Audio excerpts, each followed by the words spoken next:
Postal ஓட்டில் பார்த்தீங்கன்னா, postal ஓட்டுன்றது பார்த்தீங்கன்னா, ஒரு ஒரு பெரிய கவர் இருக்கும். அந்த கவருக்குள்ள ஒரு உறுதிமொழி படிவமும், ஒரு சின்ன கவர், பேலட் பேப்பர் யாருக்கு ஓட்டு செலுத்துனாங்களோ, சீரியல் நம்பர் எழுதப்பட்டு, அது கவர் பேஸ்ட் பண்ணப்பட்டு, அந்த சின்ன கவர் பி கவரும், உறுதிமொழி அஃபிடவிட் 2ம் வந்து ஒரு பெரிய கவருக்குள்ள இருக்கணும். அந்த பெரிய கவர் ஒட்டப்பட்டிருக்கணும். பெரிய கவர்ல வெளிய அந்த சென்டரோட கையெழுத்து இருக்கணும்.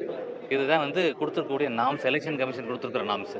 ஆனா இங்க பார்க்கையில இப்ப மதுரை பாராளுமன்ற தொகுதியில அநேகமா ஒரு 70, 80% கவர்ல வெளிய வந்து அந்த சென்டரோட கையெழுத்து இல்ல. பெரிய கவர் ஒட்டாம இருக்கு. இதுவே பாயிண்ட் ஃபார் ரிஜெக்ஷன் அப்படின்னு நாங்க சொல்றோம். கலெக்டர் அத ஏத்துக்கறல.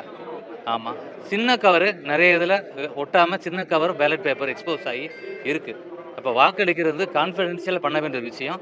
கவர் ஒட்டப்படல அப்படின்றது அது வந்து ரிஜெக்ட் பண்றதுக்கான ஒரு விஷயமாக நாங்க சொல்றோம். அவங்க கலெக்டர் வந்து எங்களுக்கு அந்த மாரி எந்த இதுவும் குடுக்கல அப்படின்னு சொல்றாங்க.